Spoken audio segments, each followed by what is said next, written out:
പ്രഭാതത്തിലും ദൈവവചനവുമായിട്ട് നമുക്ക് ഒരുമിച്ച് ഇങ്ങനെ ലോകത്തിൻ്റെ പല സ്ഥലത്തായിരിക്കുന്ന നമുക്ക് ഒരുമിച്ച് ചേരുവാൻ കർത്താവ് ഇടയാക്കിയതായിക്കാട്ട് നന്ദിയോടെ സ്തുതിക്കുന്നു. ഇന്നലെ നമ്മൾ കർത്താവിൻ്റെ ഉയർത്തെഴുന്നേൽപ്പിനെ പറ്റി ശബ്ബത്ത് കഴിഞ്ഞിട്ട് ആഴ്ചവട്ട 1-ാം ദിവസം വെളുക്കുമ്പോൾ മഗ്ദലക്കാരത്തി മറിയയും മറ്റേ മറിയയും കല്ലറ കാണുവാൻ ചെന്നു. പെട്ടെന്ന് വലിയ ഭൂകമ്പം ഉണ്ടാകുകയും തുടർന്ന് കർത്താവ് ഉയർത്തെഴുന്നേറ്റതായിട്ട് അവരോട് ദൂതന്മാരെ അറിയിക്കുകയും അവരത് ശിഷ്യന്മാരോട് പോയി പറയുകയും ശിഷ്യന്മാർക്ക് ആദ്യം അത് വിശ്വസിക്കാൻ കഴിയാതെ ഇരിക്കുകയും ഒക്കെ ചെയ്യുന്ന കാര്യങ്ങൾ നമ്മൾ ഇന്നലെ ചിന്തിക്കാനായിട്ട് ഇടയായിട്ട് തീർന്നു. അത്ര പെട്ടെന്ന് അവരത് മറന്നു പോകാനായിട്ട് ഇടയായിട്ട് തീർന്നു. ഇന്നും നമ്മൾ വായിക്കുന്ന ഭാഗത്തൊക്കെ കർത്താവ് അവരുടെ അവിശ്വാസത്തെ ശാസിക്കുന്നതായിട്ട് ഇന്നലെയും ഇന്നും ഒക്കെ നമുക്ക് കാണാനായിട്ട് കഴിയും. അപ്പോൾ അങ്ങനെ വന്നിരുന്ന ശിഷ്യന്മാരെ കർത്താവ് അതിന് കൊടുത്ത ചികിത്സ എന്താ, അല്ലെങ്കിൽ അതിനുള്ള റെമഡി എന്തായിരുന്നു എന്നുള്ളതാണ് നമുക്ക് വളരെ പ്രത്യേകതയോട് നമുക്ക് മനസ്സിലാക്കാൻ കഴിയുന്ന കാര്യം. ആ വചനം അറിയിച്ച അല്ലെങ്കിൽ സംശയിച്ച് പിൻവാങ്ങി ഇതൊക്കെ നടന്നതാണോ അല്ലയോ, കാരണം അവരുടെ ബുദ്ധിയിൽ അവർക്കത് മനസ്സിലാക്കാനായിട്ട് കഴിയുന്നില്ല എന്ന് നമ്മളിതിലെ കണ്ടു. എന്നാൽ അവരെ തിരുവെഴുത്ത് തെളിയിച്ചു കൊടുത്തുകൊണ്ട് അവരെ ഉറപ്പിക്കുന്നതായിട്ട് നമുക്ക് കാണാം. അതെന്നെ ഏറ്റവും ആ ഭാഗങ്ങൾ വായിക്കുമ്പോൾ ഏറ്റവും സന്തോഷിപ്പിച്ച ഒരു കാര്യം. ക്രിസ്തീയ ജീവിതത്തിൽ ഉറപ്പിക്കാനായിട്ട് പല പല വഴികൾ നമുക്കുണ്ടല്ലോ, നമ്മൾ കാണുന്നുമുണ്ട്. വൈകാരികമായിട്ട് ഒക്കെ പല നിലകളിൽ ഉറപ്പിക്കാനായിട്ട് കഴിയും. എന്നാൽ നമുക്കറിയാം ഏറ്റവും ഇഫക്റ്റീവായിട്ടുള്ള വഴിയിൽ കർത്താവ് തന്നെക്കുറിച്ചുള്ള തിരുവെഴുത്തുകളെ അവർക്ക് തെളിയിച്ചു കൊടുത്തു. അവരുടെ ബുദ്ധിയെ അതിനുവേണ്ടി തുറന്നു. ക്രിസ്തു കഷ്ടമനുഭവിക്കുകയും 3-ാം നാൾ മരിച്ചവരിൽ നിന്ന് ഉയർത്തെഴുന്നേൽക്കുകയും അവൻ്റെ നാമത്തിൽ മാനസാന്തരവും പാപമോചനവും യെരുശലേമിൽ തുടങ്ങി സകല ജാതികളിലും പ്രസംഗിക്കുകയും വേണം എന്ന് എഴുതിയിരിക്കുന്നു എന്നുള്ള കാര്യങ്ങളൊക്കെ അവർക്ക് തെളിയിച്ചു കൊടുക്കാനായിട്ട് ഇടയായിട്ട് തീർന്നു എന്നുള്ള കാര്യം നമുക്ക് അവിടുന്ന് മനസ്സിലാക്കാനായിട്ട് നമുക്ക് സാധിക്കും. അപ്പോൾ അങ്ങനെ അവരുടെ പിന്മാറ്റത്തിന്, അല്ലെങ്കിൽ അവർ ഇനി പിന്മാറിപ്പോകാതെ, കർത്താവ് സ്വർഗത്തിലേക്ക് പോവുകയാണ്, അവർക്ക് ഇനിയും പിന്മാറിപ്പോകാനുള്ള സാധ്യതയുണ്ട്. എന്നാൽ അവർ പിന്മാറിപ്പോകാതെ വണ്ണം അവരെ നിലനിർത്തിയത് എന്താണ് എന്ന് നമ്മൾ കാണുമ്പോൾ അത് ദൈവവചനവും ദൈവവചനത്തിൻ്റെ വെളിപ്പാട് അവർക്ക് തെളിയിച്ചു കൊടുത്ത് അവരെ ഉറപ്പിക്കുന്നതായിട്ട് നമുക്ക് കാണാനായിട്ട് കഴിയും. പ്രിയപ്പെട്ടവരെ, നമ്മുടെ ജീവിതത്തിലും പല സംശയത്തിൻ്റെയും പല കാറ്റുകളാലൊക്കെ നമ്മൾ അങ്ങോട്ടും ഇങ്ങോട്ടും ഒക്കെ ആടി ഉലയാനുള്ള സാധ്യതയുണ്ട്. നമുക്ക് ബുദ്ധി എന്ന് പറയുന്ന ഒരു കാര്യമുണ്ടല്ലോ, അത് പല സഹോദരങ്ങളും പറയുന്ന പോലെ ഇതൊരു വീണുപോയ ബുദ്ധിയാണ്, അതൊരു ആദാമ്യമായ ബുദ്ധിയാണ്. അപ്പോൾ ഈ ആദാമ്യമായ ബുദ്ധിയിൽ പലപ്പോഴും നമുക്ക് ദൈവം ആഗ്രഹിക്കുന്ന വണ്ണമുള്ള കാര്യങ്ങളെ ഉൾക്കൊള്ളാനും ആ ദൈവം നമ്മളെ ഹൃദയത്തെ ഉണർത്തുന്നത് പോലെ അതിനെ സ്വീകരിക്കാനും ഒന്നും നമുക്ക് പലപ്പോഴും സാധിക്കത്തില്ല. അതിനോട് കൂടെ ഒക്കെ നമ്മൾ നമ്മുടെ ലോജിക്കും ബുദ്ധിയും ഒക്കെ അപ്ലൈ ചെയ്യും. എന്നാൽ ഒരിക്കലും മായമില്ലാത്തതായിട്ടുള്ള ദൈവത്തിൻ്റെ വചനത്താലാണ് നമ്മുടെ ജീവിതത്തിൽ ഉറപ്പിക്കപ്പെടുന്നതെങ്കിൽ നിശ്ചയമായിട്ടും അത് നമുക്ക് അനുഗ്രഹമായിട്ടും ക്രിസ്തീയ ജീവിതത്തിൽ ഇളകാതെ അടിസ്ഥാനപ്പെട്ടവരായിട്ട് മുന്നോട്ട് പോകാൻ തക്കവണ്ണം കർത്താവ് ഇടയാക്കി തീർക്കും എന്നുള്ളത് പ്രാരംഭമായിട്ട് തന്നെ പ്രസ്താവിക്കാനാണ്. പിന്മാറ്റത്തിനുള്ള ചികിത്സ എന്താ? ഞാൻ ഓർക്കുന്നുണ്ട്, എൻ്റെ ജീവിതത്തിൽ ഒരു സെമി പിന്മാറ്റത്തിലൊക്കെ നടക്കുന്ന കാലം, കോളേജിലൊക്കെ പഠിക്കുന്ന കാലമാണല്ലോ, ഹോസ്റ്റലിലൊക്കെ താമസിക്കുന്ന കാലമാണ്. അപ്പോൾ പല നിലയിലുള്ള പോരാട്ടങ്ങളുള്ളത് നിങ്ങൾക്കൊക്കെ പലർക്കും പരിചയം കാണും, അറിവും കാണും. അപ്പോൾ ഒരു ദിവസം ഒരു ദൈവത്തിൻ്റെ ദാസൻ എന്നെ വിളിച്ചു നിർത്തി, മുട്ടുമേ നിർത്തി ഉച്ച തൊട്ട് വൈകുന്നേരം വരെ ആരാധിപ്പിച്ച് എന്നെ വിട്ട ഒരു അവസ്ഥ ഞാൻ ഓർക്കുന്നുണ്ട്. അപ്പോൾ അതൊരു തരത്തിലുള്ള ഉണർവ് തന്നെയാണ്, അല്ലെന്നൊന്നും പറയുന്നില്ല. എനിക്ക് വളരെ വ്യത്യാസങ്ങൾ അത് നിമിത്തം ഉണ്ടാകാനിടയായി തീർന്നു. എന്നാൽ ദൈവവചനത്തിൽ നിന്നുള്ള കൺവിക്ഷൻസ്, ദൈവവചനത്തിൽ നിന്ന് നമുക്ക് ലഭിക്കുന്നതായിട്ടുള്ള വെളിപ്പാടുകൾ നമ്മളെ ഒരു സമയത്തേക്ക് മാത്രമല്ല ജീവിതാന്ത്യം വരെയും നമ്മളെ നടത്താനായിട്ട് കഴിയുന്നതാണ് ദൈവവചനത്തിൽ നിന്ന് നമുക്ക് ലഭിക്കുന്ന വെളിപ്പാടുകൾ. അതുകൊണ്ട് ഈ ദിവസങ്ങളിൽ നമുക്ക് സംശയങ്ങളൊക്കെ ഉണ്ടാകുന്നതിനായിട്ട് നമുക്ക് ദൈവത്തെ സ്തുതിക്കാം. ആ സംശയങ്ങൾക്കൊക്കെ ഉത്തരമുണ്ട് എന്ന് മനസ്സിലാക്കാനും നമുക്ക് ദൈവം ഇടയാക്കട്ടെ. അല്ലാതെ സംശയമായിട്ട് അതിൻ്റെ അവസാനമൊന്നും അല്ല എന്ന് നമുക്ക് മനസ്സിലാക്കാനും, സംശയങ്ങൾ ഉണ്ടാകുന്നുണ്ടെങ്കിൽ അത് നമ്മൾ വളരുന്നുണ്ട് എന്നുള്ളതിൻ്റെ തെളിവാണെന്ന് അതിനെ പോസിറ്റീവായിട്ട് നമുക്ക് മനസ്സിലാക്കാനും, അതുപോലെ തന്നെ ആ സംശയങ്ങൾക്കൊക്കെ ഉത്തരവും കർത്താവ് തരും എന്നുള്ളത് അത് നമ്മൾ പ്രാർത്ഥിച്ചാൽ മതി. അതുപോലെ തന്നെ അതിന് നമ്മുടെ അടുത്തേക്ക് ദൈവം നിയോഗിക്കുന്ന ദൈവദാസന്മാരെ, ദൈവഭക്തന്മാരെ ഒക്കെ ഒരുപക്ഷെ കർത്താവ് നിയോഗിച്ചെന്ന് വരും. അല്ലെങ്കിൽ നമുക്ക് തന്നെ അത് മനസ്സിലാക്കാനായിട്ടുള്ള അവസരങ്ങൾ കർത്താവ് തന്നെന്ന് വരും.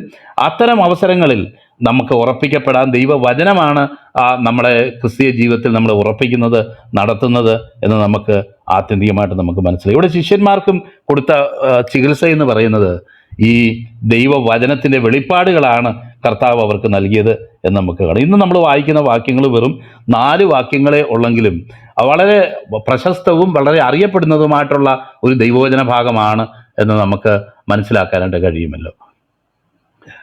ഇത് അറിയപ്പെടുന്നതിന് ഗ്രേറ്റ് കമ്മീഷൻ എന്നാണ്. ഗ്രേറ്റ് കമ്മീഷൻ അത് മലയാളത്തിൽ എങ്ങനെയാണെന്ന് എനിക്ക് അറിയത്തില്ല. ഗ്രേറ്റ് കമ്മീഷൻ എന്ന് പറയുമ്പം കർത്താവ് അതിൻ്റെ മഹത്തായിട്ടുള്ള ഒരു ദൗത്യം ഭരമേൽപ്പിക്കുന്ന ഒരു കാര്യമാണ്. ഒരു മഹത്തായ ദൗത്യം തൻ്റെ ശിഷ്യന്മാരെ ഭരമേൽപ്പിക്കുന്ന കൽപ്പനയാണ് ഇവിടെ ഏറ്റവും പ്രധാനപ്പെട്ട കാര്യമെന്ന് നമുക്ക് മനസ്സിലാക്കാം. യെരുശലേമിലായിരുന്നപ്പോൾ അവർക്ക് കർത്താവ് വെളിപ്പെട്ടു. വെളിപ്പെട്ട അല്ലെങ്കിൽ അവർ ഉയർത്തെഴുന്നേറ്റ കർത്താവ് അവർക്ക് പ്രത്യക്ഷനായ കാര്യങ്ങളൊക്കെ നമ്മൾ ഇന്നലെ ചിന്തിച്ചു. ശിഷ്യന്മാരെ 7 പേരാന്ന് തോന്നുന്നു, അവർക്ക് വെളിപ്പെട്ടു. അപ്പോൾ തന്നെ വേറെ 2 പേര് എമ്മൗസിലേക്ക് പോയവർ തിരിച്ചു വന്നു, അവരോടും കർത്താവ് ഇടപെട്ടു. അങ്ങനെ സംസാരിച്ചുകൊണ്ടിരിക്കുമ്പം അവരുടെ എല്ലാം നടുക്ക് വെച്ചിട്ട് കർത്താവ് പിന്നെ ഇടപെട്ടു. നമുക്കറിയാം, തോമസിന് വേണ്ടി മാത്രം കർത്താവ് യോഹന്നാന്റെ സുവിശേഷത്തിൽ നമ്മൾ കാണുന്നുണ്ട് കർത്താവ് അവരോട് ഇടപെടുന്നത്. കർത്താവ് വെളിപ്പെടുകയും അവനോട് വിലാപ്പുറത്ത് കൈയിട്ട് നോക്കാനൊക്കെ പറയുകയും ചെയ്യുന്ന കാര്യങ്ങളൊക്കെ ഇതര സുവിശേഷങ്ങളിൽ നമ്മൾ കാണുന്നുണ്ടല്ലോ. അപ്പം ഇവിടെ നമ്മൾ കാണുന്ന വളരെ സംക്ഷിപ്തമായിട്ടാണ് ആ കാര്യങ്ങൾ എഴുതിയിരിക്കുന്നതെങ്കിലും വളരെ പ്രധാനപ്പെട്ട ഒരു കമാൻഡ്മെൻറ്റ് അവിടെ കർത്താവ് നൽകിയിരിക്കുന്നത് നമുക്ക് അത് മത്തായി രേഖപ്പെടുത്തിയിരിക്കുന്നതായിട്ട് നമുക്ക് കാണാനായിട്ട് കഴിയും. മറ്റു സുവിശേഷങ്ങളിലും ഇത് പറഞ്ഞിട്ടുണ്ട്, മർക്കോസിലും ലൂക്കോസിലും ഒക്കെ ഇത് പറഞ്ഞിട്ടുണ്ടെങ്കിലും ഇത്ര ഇഫക്റ്റീവായിട്ടും നമുക്ക് എപ്പോഴും ഓർക്കത്തക്ക നിലയിലും അത് കാണുന്നത് ഒന്ന് മത്തായിയുടെ സുവിശേഷത്തിൽ തന്നെയാണ് എന്ന് നമുക്ക് മനസ്സിലാക്കാനായിട്ട് സാധിക്കും. അങ്ങനെ 11 ശിഷ്യന്മാർ, 11 എന്ന് പറയുമ്പോൾ നമുക്കറിയാമല്ലോ ഒരുത്തന് എന്താ പറ്റിയെന്നുള്ളത് നമ്മൾ ഓൾറെഡി ചിന്തിച്ചു കഴിഞ്ഞു. 12 പേരുണ്ടായിരുന്നത് ഇപ്പം 11 ശിഷ്യന്മാരായി തീർന്നു എന്നും തുടർന്ന് യേശു അവരോട് കൽപ്പിച്ചിരുന്ന മലയ്ക്ക് പോയി. അപ്പം ഗലീലയിലേക്ക് പോകാനായിട്ട് അവരോട് ക്രൂശിക്കപ്പെടുന്നതിന് മുമ്പ് തന്നെ ഞാൻ ഗലീലയിൽ വെച്ച് നിങ്ങളെ കാണും എന്ന് കർത്താവ് അവരോട് പറഞ്ഞതും അതനുസരിച്ച് അവർ ഗലീലയിലേക്ക് പോകുന്നതും അവിടെ ഒരു മലമേൽ, ഏത് മലയാന്ന് അവിടെ പറഞ്ഞിട്ടില്ല, എന്നാൽ അവരെ 11 ശിഷ്യന്മാർ അവരോട് കൽപ്പിച്ചിരുന്ന യേശു അവരോട് കൽപ്പിച്ചിരുന്ന മലയ്ക്ക് പോയി. അവരെ കണ്ടപ്പോൾ അവർ നമസ്കരിച്ചു, ചിലരോ സംശയിച്ചു എന്ന് വായിക്കുക. അപ്പോൾ സംശയം ഇതുവരെ തീർന്നിട്ടില്ല. അപ്പം കർത്താവ് അവരെ കണ്ടു, യേശു കൽപ്പിച്ചതുപോലെ മലയ്ക്ക് അവരെ കണ്ടപ്പോൾ നമസ്കരിച്ചു, ചിലരോ സംശയിച്ചു. യേശു അടുത്തു ചെന്ന് സ്വർഗത്തിലും ഭൂമിയിലും സകല അധികാരവും എനിക്ക് നൽകപ്പെട്ടിരിക്കുന്നു, ആകയാൽ നിങ്ങൾ പുറപ്പെട്ട് പിതാവിൻ്റെയും പുത്രൻ്റെയും പരിശുദ്ധാത്മാവിൻ്റെയും നാമത്തിൽ സ്നാനം കഴിപ്പിച്ച് ഞാൻ നിങ്ങളോട് കൽപ്പിച്ചതൊക്കെയും പ്രമാണിപ്പാൻ തക്കവണ്ണം ഉപദേശിച്ചും കൊണ്ട് സകല ജാതികളെയും ശിഷ്യരാക്കിക്കൊള്ളുവീൻ, ഞാനോ ലോകാവസാനത്തോളവും നിങ്ങളോടുകൂടെ ഉണ്ട് എന്ന് അരുളി ചെയ്തു. അപ്പോൾ നമുക്ക് പല കാര്യങ്ങൾ അവിടെ കാണാനായിട്ട് കഴിയും.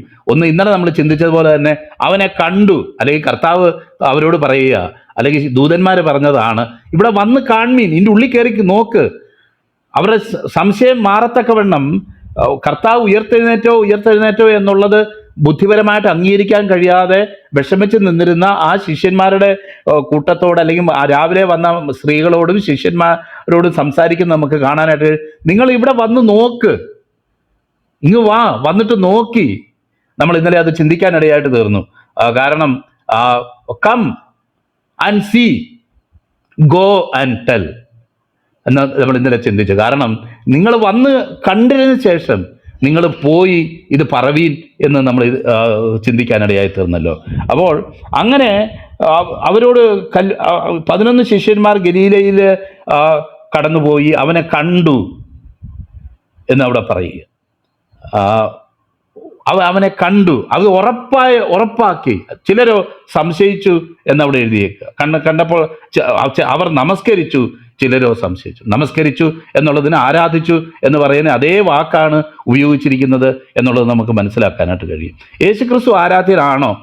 കർത്താവ് ഒരു മനുഷ്യരൂപം എടുത്ത് അല്ലെങ്കിൽ ഒരു ലെസർ ഗോഡായിട്ട് ഈ ലോകത്തിൽ വന്നതല്ലേ എന്നൊക്കെ സംശയം പ്രകടിപ്പിക്കുന്നവരും ഇന്നും അങ്ങനെ തന്നെയുള്ള കാര്യങ്ങൾ വെച്ച് വാദിക്കുന്നവരും ഈ ഭാഗത്തു നിന്ന് തന്നെ പല ഉപദേശ സംഹിതകൾ ഉണ്ടാക്കിയിട്ടുള്ളവരും ഒക്കെ ഉണ്ട് എന്നുള്ള കാര്യം നമുക്കറിയാമല്ലോ. എന്നാൽ ദൈവത്തിൻ്റെ വചനത്തിൽ ഉടനീളം നമ്മൾ കാണുന്നതായിട്ടുള്ളൊരു കാര്യമാണ് യേശു ആരാധനയ്ക്ക് അർഹനാണ്. ഇപ്പോൾ നമ്മൾ വൈകുന്നേരം പഠിച്ചുകൊണ്ടിരിക്കുന്ന വെളിപ്പാട് പുസ്തകത്തിൽ 4-ാം അധ്യായത്തിൽ പിതാവായ ദൈവത്തിൻ്റെ റെപ്രസെൻറ്റേഷൻ അല്ലെങ്കിൽ ഒരു വ്യക്തിയെ കാണുന്നു എന്ന് പറയുകയല്ല, മറിച്ച് അതിൽ ആ സിംഹാസനത്തെക്കുറിച്ചും ഒക്കെ വളരെ വ്യക്തമായിട്ട് വിവരിച്ചിരിക്കുന്നതും, എന്നാൽ അടുത്ത അധ്യായത്തിൽ അറുക്കപ്പെട്ട കുഞ്ഞാടിനെ നമ്മൾ കാണുന്നതും ആ വ്യക്തമായിട്ട് 5-ാം അധ്യായത്തിൽ നമുക്ക് കാണാനും അവിടെ എല്ലാ മഹത്വവും അവന് ലഭിക്കുന്നതായിട്ടും പിതാവിനെ ബഹുമാനിക്കുന്ന പോലെ തന്നെ പുത്രനെയും ബഹുമാനിക്കേണ്ടതിന് എന്ന് നമ്മൾ വായിക്കുന്നത് പോലെ കുഞ്ഞാട് അതിൻ്റെ നടുവിലുണ്ട്. അപ്പോൾ അങ്ങനെ ആ കുഞ്ഞാടിനെ ആരാധിക്കുവാൻ അല്ലെങ്കിൽ പിതാവിനെ ആരാധിക്കുന്നത് പോലെ തന്നെ പുത്രനും ആരാധ്യനാണ് എന്നുള്ള സത്യം ദൈവത്തിൻ്റെ വചനത്തിൽ നിന്ന് നമുക്ക് മനസ്സിലാക്കാൻ കഴിയും. നമുക്ക് പിതാവും പുത്രനും പരിശുദ്ധാത്മാവുമാകുന്ന ദൈവം എന്നുള്ള നിലയിൽ നമ്മൾ ദൈവത്തെ നമ്മൾ മനസ്സിലാക്കുമ്പോൾ അതെല്ലാം സാരാംശത്തിൽ ഒന്നാണ് എന്നുള്ളതാണ് ദൈവത്തിൻ്റെ വചനത്തിൽ നിന്ന് നമുക്ക് മനസ്സിലാക്കാൻ കഴിയുന്നത്. അല്ലാതെ ഒരു ബിഗർ ഗോഡ്, ഒരു ലെസർ ഗോഡ്, പിന്നെ ആളും പേരും ഊരും രൂപവും ഭാവവും ഒന്നും ഇല്ലാത്ത പുക പോലെ ഒരു ആത്മാവ് എന്നുള്ള നിലയിലാണ് പല ക്രിസ്ത്യാനികളും അതിനെ മനസ്സിലാക്കുന്നതെങ്കിലും പരിശുദ്ധാത്മാവിന് വ്യക്തിത്വമുണ്ട്, ഇച്ഛയുണ്ട്, ആഗ്രഹമുണ്ട് എന്നൊക്കെയുള്ളത് ദൈവവചനത്തിൽ നിന്ന് പ്രത്യേകിച്ച് നമ്മൾ കാണുന്ന കാര്യമാണ്. പുത്രനായ ദൈവവും പിതാവായ ദൈവത്തെ പോലെ തന്നെ തുല്യനാണ്. പിതാവിനുള്ള സമത്വം മുറുകെ പിടിച്ചുകൊള്ളണമെന്ന് വിചാരിക്കാതെ എന്ന് പറയുമ്പം തന്നെ ദൈവത്തോടുള്ള സമത്വം അദ്ദേഹത്തിന് ഉണ്ടായിരുന്നു എന്നുള്ള കാര്യവും നമുക്ക് മനസ്സിലാക്കാം. അതൊക്കെ മറ്റു പല അവസരങ്ങളിൽ നമ്മൾ പറഞ്ഞിട്ടുണ്ടല്ലോ. അതുകൊണ്ട് ഇവിടെ പിന്നെയും അത്തരം കാര്യങ്ങൾ ഓർമ്മിപ്പിക്കാനായിട്ട് ഞാൻ ആഗ്രഹിക്കുന്നില്ല, മുന്നോട്ട് പോകട്ടെ. അപ്പോൾ അങ്ങനെ അവനെ കണ്ടപ്പോൾ അവർ നമസ്കരിച്ചു, ചിലരോ സംശയിച്ചു. ഇപ്പൊ സംശയം ഇതുവരെ തീർന്നിട്ടില്ല. അതാണ് അവിടുത്തെ പ്രധാനപ്പെട്ട ഒരു കാര്യം. നമ്മൾ കാണാനായിട്ട് കഴിയുന്ന പല സ്ഥലത്ത് നമുക്ക് അത് കാണാനായിട്ട് കഴിയും. അവർ സംശയിക്കാനുള്ള കാരണം എന്താണ് എന്ന് നമ്മൾ ചിന്തിച്ചു. ഇന്ന് നമ്മൾ ലൂക്കോസിൽ വായിക്കുമ്പോൾ അവരുടെ സംശയത്തെ ശാസിച്ചു എന്ന് നമുക്ക് കാണാൻ കഴിയും. മർക്കോസിലുണ്ട്, ലൂക്കോസിൽ അതുണ്ട്. അന്ന് ലൂക്കോസിന് സുവിശേഷം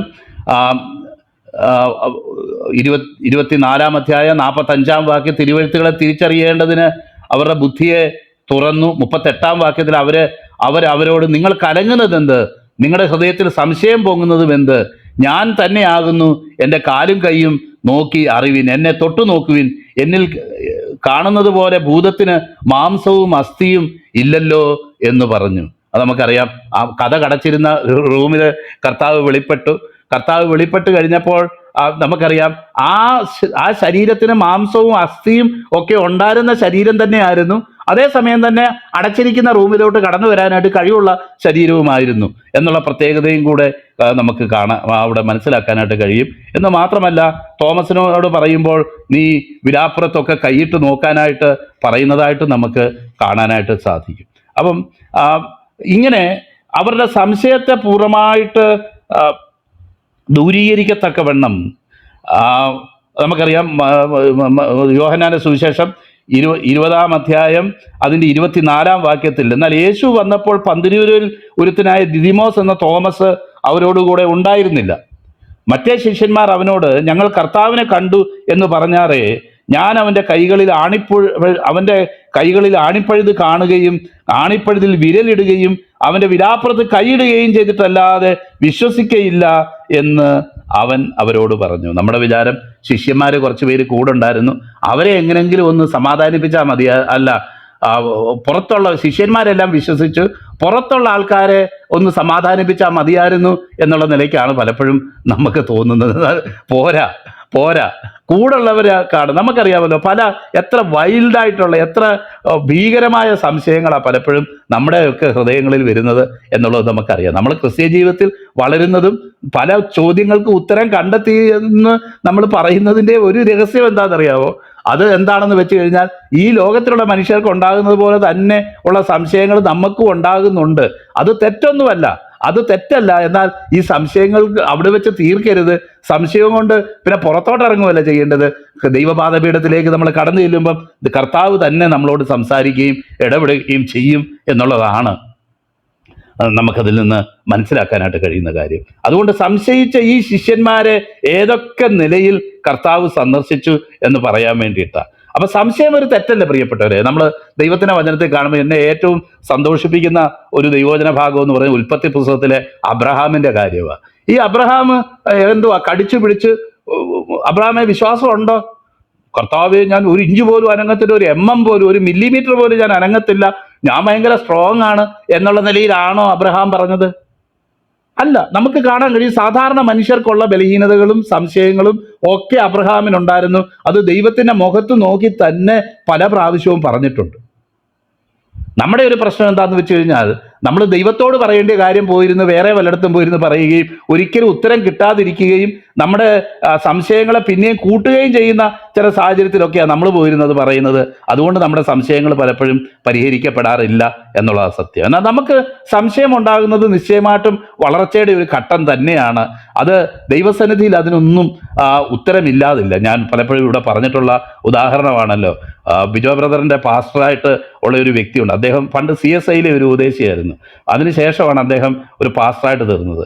അപ്പോൾ അദ്ദേഹം ഇങ്ങനെ CSIയിലെ ഉപദേശിയായിട്ട് നടക്കുമ്പം ബൈബിള് വായിക്കാൻ വേണ്ടി ഒരു വലിയ കുന്നിൻ്റെ മുകളിൽ ആരും വരാത്ത ഒരു സ്ഥലത്ത് പഴയ ഒരു ദേവാലയം, അടച്ചിട്ടിരിക്കുന്ന ഒരു ഒരു ചർച്ചുള്ള ദേവാലയം എന്ന് പറയുന്നത് ചർച്ചുള്ള ഒരു സ്ഥലത്ത്, അല്ലെങ്കിൽ ബിൽഡിംഗ് ഉള്ള ഒരു സ്ഥലത്ത് അദ്ദേഹം പോയി ഏകാന്തമായിട്ട് ഇരുന്ന് പ്രാർത്ഥിക്കാൻ തുടങ്ങി.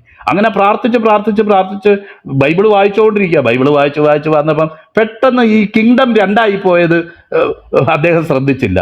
ദാവീദിന് ശേഷം ശലോമോന്റെ കാലത്ത് കിങ്ഡം രണ്ടായി പോവുകയും ഇസ്രയേലും യഹൂദ എന്ന് തിരിഞ്ഞത് അദ്ദേഹം ശ്രദ്ധിച്ചില്ല. കുറച്ച് വായിച്ചു കഴിഞ്ഞപ്പോഴത്തേക്ക് ഇതേണ്ട കർത്താവ്, ഒന്നായിട്ടുണ്ടായിരുന്ന കിങ്ഡം ഇതാ രണ്ടായിട്ട് കിടക്കുന്നു, ഇതെങ്ങനെ സംഭവിച്ചു എന്ന് അദ്ദേഹം ആകെ വിഷമിക്കുകയും വളരെ തപ്തഹൃദയനായിട്ട് വളരെ വിഷമത്തോടുകൂടെ ഇങ്ങനെ ദൈവസന്നിധിയിൽ ഇരുന്ന് പ്രാർത്ഥിക്കുക. അപ്പം ഉപവാസവും പ്രാർത്ഥനയുമാണ്. അദ്ദേഹം ഇങ്ങനെ വഴി നടക്കാനായിട്ട് ഇറങ്ങിയപ്പോൾ ഒരു കടലാസ് കഷ്ണം ഇങ്ങനെ റോഡിലെങ്ങാണ്ട് കിടക്കുന്നത് കണ്ട് ആ കടലാസ് കഷ്ണം എടുത്ത് വായിച്ചു നോക്കുമ്പം ഇന്ന സമയത്ത്, ശലോമോന്റെ സമയത്ത് ഇന്ന സ്ഥലത്ത് വെച്ച് ഈ രാജ്യം രണ്ടായി തീർന്നു എന്ന് കാണുന്ന ഒരു പേപ്പർ തുണ്ടാണ് കാണുന്നത്. പ്രിയപ്പെട്ടവരെ, നമ്മുടെ സംശയങ്ങളെ കർത്താവ് എങ്ങനെയൊക്കെ തീർക്കുമെന്നുള്ളതിന് രസകരമായിട്ടുള്ള പല കാര്യങ്ങളും എനിക്ക് എൻ്റെ അനുഭവത്തിൽ നിന്ന് പറയാനായിട്ടുണ്ട്. കർത്താവിനോട് ചോദിച്ചാൽ കർത്താവ് നമുക്ക് ഉത്തരം തരികയും പല കാര്യങ്ങളും നമ്മുടെ ഹൃദയത്തിൽ കർത്താവ് വെളിപ്പെടുത്തുകയും അതുപോലെ തന്നെ അത് കർത്താവ് നമ്മളെ ഉറപ്പിക്കുകയും ചെയ്യും, അല്ലെങ്കിൽ പല മുഖാന്തരങ്ങളിലൂടെ ഉറപ്പിക്കും. കഴിഞ്ഞ ദിവസം തന്നെ ഇതുപോലൊരു ഇതുണ്ടായപ്പോൾ ഞാൻ ഈ പറഞ്ഞ ഈ ദൈവദാസൻ, ഈ കടലാസ് കൊണ്ട് കിട്ടിയെന്ന് പറഞ്ഞ ദൈവദാസനെ ഞാൻ ഫോൺ ചെയ്ത് അദ്ദേഹത്തോട് ചില കാര്യങ്ങൾ ചോദിച്ചു. അപ്പോൾ പല പാസ്റ്റർമാരോട് ചോദിച്ചിട്ടും അവർക്കൊന്നും അതിന് ഉത്തരം പറയാനായിട്ട് കഴിഞ്ഞില്ല. എന്നാൽ ആ ദൈവദാസനോട് ചോദിച്ചപ്പം എൻ്റെ ഹൃദയത്തിൽ വളരെ സന്തോഷം തോന്നുമ്പോൾ ദൈവവചന പ്രകാരമുള്ളൊരു മറുപടി അദ്ദേഹം എനിക്ക് നൽകാനായിട്ട് ഇടയായിട്ട് തീർന്നു. അതുകൊണ്ട് ഈ 40-42 വർഷം ദൈവവചനം വായിച്ചെന്ന് വെച്ച് ഇന്ന് സംശയം ഇല്ലാതുണ്ടോ? നിശ്ചയമായിട്ടും വളരുന്ന ഏത് വ്യക്തിക്കും സംശയം ഉണ്ടാകും എന്നുള്ളതൊരു കുറവൊന്നുമല്ല. അത് നിശ്ചയമായിട്ടും നമ്മുടെ വളർച്ചയുടെ ഒരു ഘട്ടം തന്നെയാണ്. ആ സംശയങ്ങൾക്കായിട്ട് നമുക്ക് ദൈവത്തെ സ്തുതിക്കാം. എന്നാൽ ഈ സംശയങ്ങൾക്കൊക്കെ കർത്താവിന് പരിഹാരം തരാനുണ്ട്. എല്ലായിടത്തുനിന്നും ഒരുപക്ഷെ നമ്മൾ ചോദിക്കുന്ന സംശയത്തിനൊന്നും ഉത്തരം കിട്ടിയെന്ന് വരത്തില്ല. എന്നാൽ ശിഷ്യന്മാരെ അവരുടെ സംശയം മാറ്റിക്കൊടുത്ത കർത്താവ്, താൻ ഉയർത്തെഴുന്നേറ്റു എന്നുള്ള കാര്യം അവർക്ക് വെളിപ്പെടുത്തി കൊടുത്ത കർത്താവ് നമ്മുടെ സംശയങ്ങളൊക്കെ തീർക്കാനും അദ്ദേഹം മതിയായവനാണ്. വിലാപ്പുറത്ത് കൈയിടണമെങ്കിൽ വിലാപ്പുറത്ത് കൈയിടാം.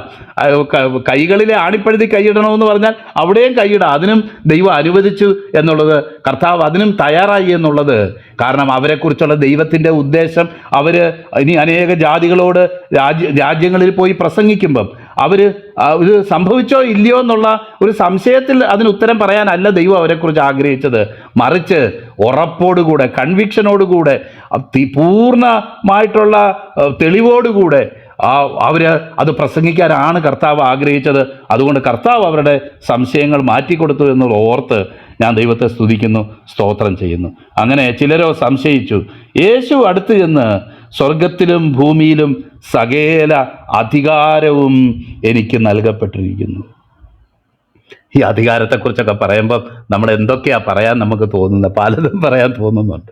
കാരണം ഒന്ന്, ദൈവം മനുഷ്യന് സ്വാതന്ത്ര്യം നൽകിയിട്ടില്ല എന്ന് വരെ പറയുന്ന ആൾക്കാരാണ് നമ്മുടെ കൂട്ടത്തിലുള്ളത് എന്ന് നമുക്കറിയാമല്ലോ.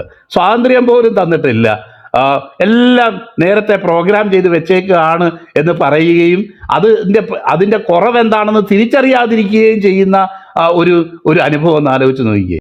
ഇന്നത്തെ ലോകത്തിലെ ഫിലോസഫേഴ്സാ പലരും പറയുന്നത് അങ്ങനെ ഒരു ഫ്രീ വില്ലില്ല എന്നൊക്കെ പറയുന്നത്.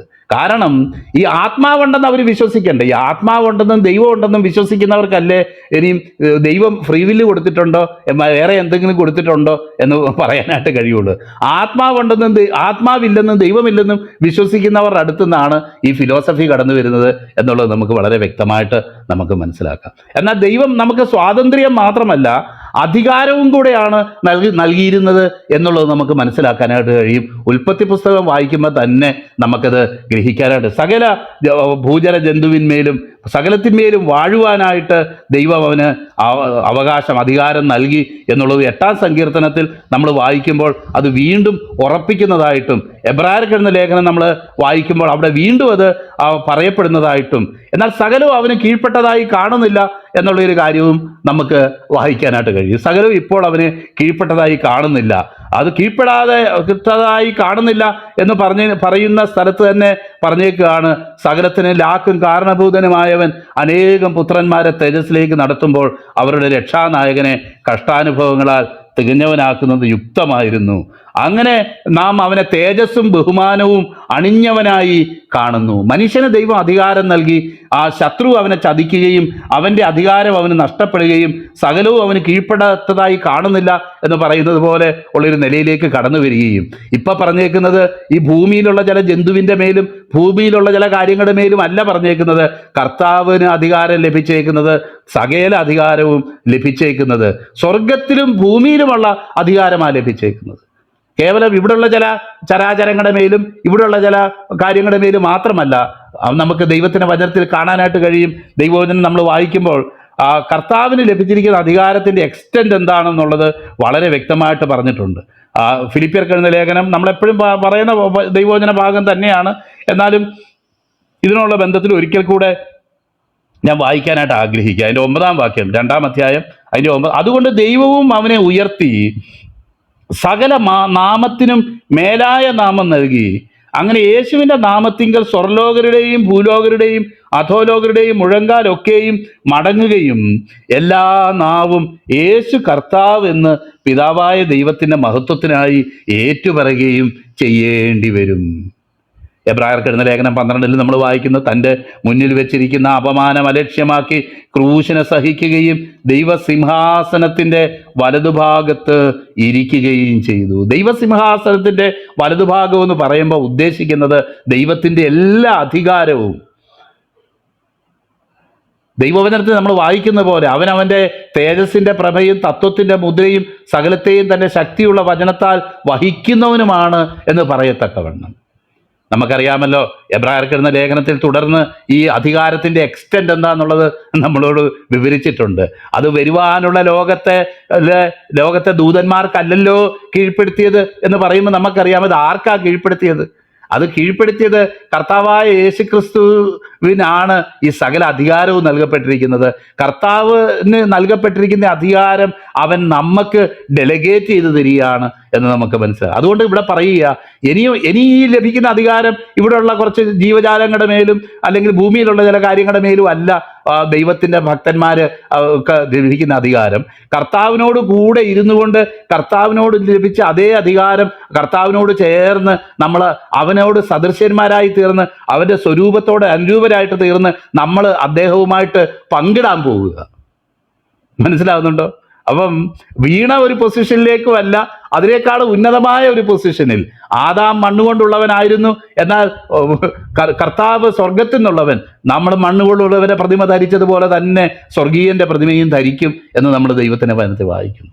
അപ്പം നമ്മൾ ചിലതിലൊക്കെ കാണാറുണ്ട് 2 സ്റ്റെപ്പ് വെരിഫിക്കേഷൻ, 3 സ്റ്റെപ്പ് വെരിഫിക്കേഷൻ എന്നൊക്കെ പറഞ്ഞ്. അതുപോലെ തന്നെ മണ്ണുകൊണ്ടുള്ള പ്രതിമയിൽ നമ്മളെ സൃഷ്ടിച്ചെങ്കിലും സ്വർഗീയന്റെ പ്രതിമ ധരിച്ച് അവനോടുകൂടി ആയിരിക്കുകയും അദ്ദേഹത്തിന് ലഭിച്ചിരിക്കുന്ന അധികാരവും ശ്രേഷ്ഠതയും അദ്ദേഹത്തോടുകൂടെ ക്രിസ്തുവിന്റെ സഹോദരന്മാരെന്നുള്ള നിലയ്ക്ക് അദ്ദേഹത്തോടുകൂടെ പങ്കിടുകയും ചെയ്യുന്ന ഒരു അനുഭവത്തിലേക്കാണ് നമ്മുടെ അധികാരത്തിന്റെ വ്യാപ്തി പോകുന്നതെന്ന് ഒന്ന് ആലോചിച്ച് നോക്കിയാൽ മതി. എത്രമാത്രം ശ്രേഷ്ഠമായ ഒരു അനുഭവത്തിലേക്കാണ് കർത്താവ് നമ്മളെ വീണ്ടെടുത്ത് ആക്കിയിരിക്കുന്നത് എന്നുള്ളത് നമുക്ക് മനസ്സിലാവും. അപ്പം ഇത്രയും പറഞ്ഞുകൊണ്ട് ഞാൻ ആ അധികാരം എന്നുള്ള ഒരു കാര്യത്തിലേക്ക് കടന്നു വരികയാണ്. നോക്കിയാട്ടെ, സ്വർഗത്തിലും ഭൂമിയിലും സകല അധികാരവും എനിക്ക് നൽകപ്പെട്ടിരിക്കുന്നു. നമുക്കറിയാം, ലോകത്തെ യോഹന്നാന്റെ സുവിശേഷത്തിൽ വായിക്കുന്നുണ്ട്, പിതാവിനെ ബഹുമാനിക്കുന്ന പോലെ തന്നെ പുത്രനെയും ബഹുമാനിക്കേണ്ടതിന് ന്യായവിധി എല്ലാം പുത്രനെ ഏൽപ്പിച്ചിരിക്കുന്നു. അവിടെ ആ യോഹന്നാന്റെ സുവിശേഷം 5-ാം അധ്യായം 21 മുതൽ നമ്മൾ വായിക്കുമ്പോൾ പല കാര്യങ്ങളിൽ ഉള്ള അധികാരങ്ങളെ 29 വരെ വായിക്കുമ്പോൾ തുടർന്നും സാക്ഷ്യം പറയുന്ന കാര്യങ്ങൾ എന്തൊക്കെയാണ് കർത്താവിനുള്ള സാക്ഷികൾ എന്നുള്ളതും തുടർന്ന് 40-ാം വാക്യം വരെ വിവരിക്കുന്നത് നമുക്ക് കാണാൻ കഴിയും. അവിടെയൊക്കെ നമുക്ക് കാണുമ്പോൾ എന്തൊക്കെ കാര്യങ്ങൾ പിതാവായ ദൈവത്തിനുണ്ടോ അതേ നിലയിൽ ആ അധികാരങ്ങളെല്ലാം പങ്കിടുന്നവനും കൈയാളുന്നവനും അതേ അധികാരങ്ങൾ ഉള്ളവനായിട്ട് തന്നെ പുത്രനെയും നമുക്കവിടെ കാണാനായിട്ട് കഴിയും. അങ്ങനെ ദൈവത്തിന് എന്തെല്ലാം അധികാരങ്ങളുണ്ടോ, ന്യായാധിപതിയായിട്ട് ഒക്കെ ദൈവത്തെ നമ്മൾ വാഴ്ത്തുമ്പോൾ, വെളിപ്പാട് പുസ്തകം നമ്മൾ വായിക്കുമ്പം സ്വർഗത്തിലുണ്ടായ വലിയൊരു കരച്ചിലും തുടർന്ന് അതിനുള്ള ഉത്തരവും കൂടെ കാണാൻ കഴിയും. ഇന്നലെ നമ്മൾ പറഞ്ഞ വാക്യമാണ്, ഈ മുദ്ര പൊട്ടിക്കാനായിട്ട് ആരുണ്ട്? നമുക്കറിയാം ആ പുസ്തകം എന്തായിരുന്നു?